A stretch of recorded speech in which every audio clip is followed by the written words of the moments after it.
March 23, 2010. Private Bradley Manning, a 23-year-old Army intelligence analyst, was arrested and incarcerated on suspicion of leaking classified United States documents about Iraq and Afghanistan wars, as well as diplomatic cables of the United States embassies. There was also a video in the leaked documents now known to the world as collateral murder.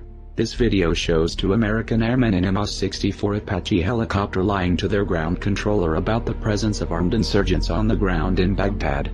The ground controller then gives them permission to fire on the Iraqi civilians.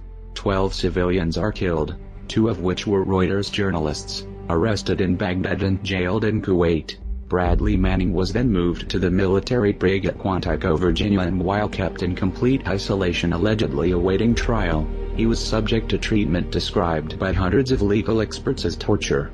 Bradley Manning still waits for a pre-trial hearing 1 year later, locked in a 10-by-6-foot cell for 23 hours a day without sheets, a pillow, personal effects or his glasses, and forced to sleep naked during the mandatory 7-hour sleep cycle. All of this abuse was committed under the pretense of Manning's alleged suicide risk. Bradley Manning's lawyer David Coombs had said that it was a violation of the military rules, because Quantico's psychologist denied that Manning is suicidal. Quantico brig violated PFC Manning's constitutional right to due process.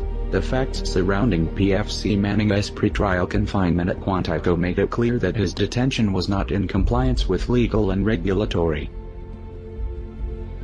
April 20, 2010. Bradley Manning was moved to the Fort Leavenworth prison in Kansas following criticism over his 9-month detention at the Quantico brig. The move was intended to show that the treatment of Manning will be much fairer now that the complaints registered have made their public and legal mark. But they did not tell us that along with the move came an apparent order for PFC Manning's indefinite incarceration. One of the several charges that have been put to paper but not yet read in court is cooperating with the enemy, a charge that makes Manning eligible for the death penalty. But the fact is that the cables and video, supposedly leaked by Bradley Manning, have shown the world terrifying acts that must be condemned. Acts of what have commonly come to be called whistleblowing are driven by technologically changing times, ethics, and morals that we can readily observe when concerned people in the West seek a more just world, while the moment shows that we have been deceived by our own leaders.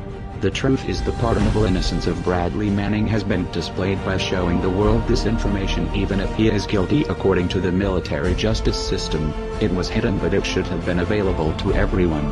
The United States government should have been honest and not censored or buried this information, but instead released it and acted on it by investigating the perpetrators of the crimes shown in the video, not the whistleblowers. The question we should all have in mind is, who supports this hero? Most people know and support WikiLeaks and Julian Assange, but meanwhile, time is passing and Bradley Manning's life is being wasted in jail. Heroic if he did release the collateral murder video, and incarcerated in inhumane conditions under false pretenses for a year if he wasn't the one responsible. Either way, it is glaringly obvious to all of us that Bradley Manning shouldn't be the one in court, as we can see when we view those cables and the atrocities he allegedly was exposing. Free Bradley Manning. Jail the criminals, not the whistleblowers. We are anonymous. We are legion. We do not forgive. We do not forget.